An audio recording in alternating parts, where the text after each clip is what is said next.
According to Deji Adeyanju, he says Lawan Gbajabiamila will go to jail over refusal to amend Electoral Act.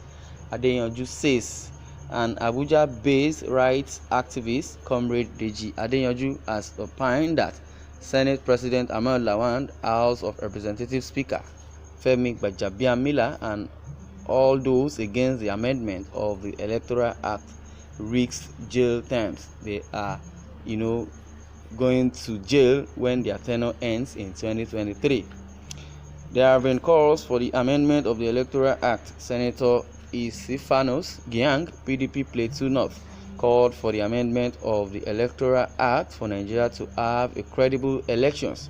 He stated that the Electoral Act currently in use is outdated and does take into consideration the current realities. Well, if there is going to be election in 2023, as it is, I for one person am off. I'll let God keep us and keep us to be alive till 2023, because there won't be election on my own jurisdiction. The Yoruba nation, also the people that are agitating for the Oduduwa Republic, according to Sunday Igboho, he says there won't be election in 2023 in Yoruba land precisely, and he has been going from one state to another in the southwestern Nigeria, from Ekiti to Oyo State, Ondo, Ogun. Now they are set to come to Lagos, and Sunday Igboho has given a notice for all the Fulani herdsmen or Fulani terrorists living in Oyo State or in Yoruba land in general to vacate the southwestern state just because of their atrocities. And Buhari has not said anything or addressed the issue of banditry, killing and kidnapping by these so-called elements called herdsmen. According to Buhari says those herdsmen or the Fulani that are perpetrating evil, they are of a foreign clan. He said maybe they are from Mauritius, Chad, Lake Chad, Sahara Basin. I don't even understand, but Sahel Basin. So that's what Buhari, insinuated. Even if they are foreigners, can they be arrested? Those that are killing people, killing the Nigerian citizens, and the so-called Northerners are just there sleeping.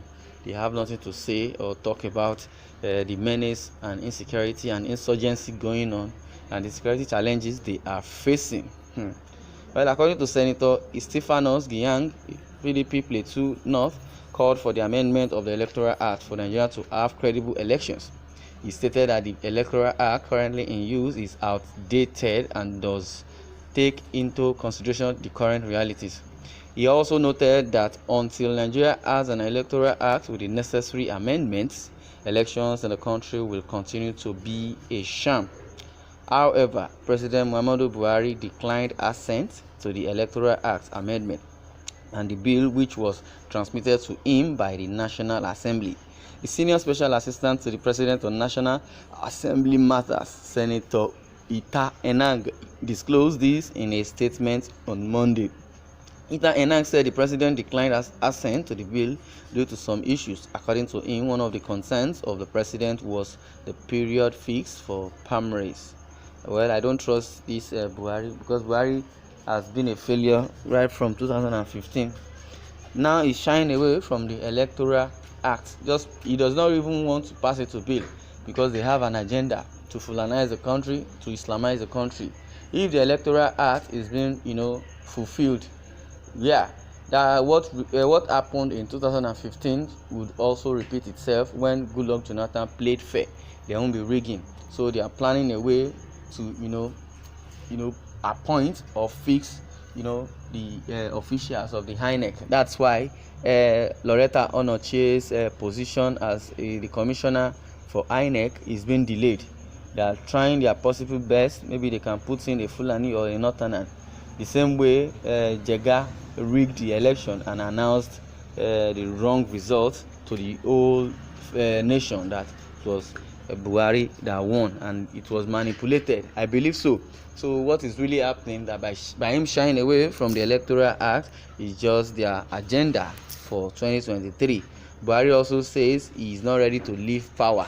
though his tenure might or will end in 2023, and Buhari is planning the agenda for a third term bid, which no other presidents or other persons in Nigeria as a president has ever attained, because under the constitution it is only 2 terms that is provided under the constitution for any president to rule or govern a country when it's under democracy. But Buhari is trying to outlive the second 2 term. He's trying to go for the 3rd term. So what he is planning by shying away from the Electoral Act, they have an agenda either to Fulanize, Islamize the country. But let's watch and see, because as I said earlier, even in the southwest, southeast, southern country generally, it's just very sure that there won't be election. As far as I'm concerned, let's see how it goes, because all those are clamoring for good governance and agitating for restructuring, since the government and Buhari's led administration is not ready to restructure the country.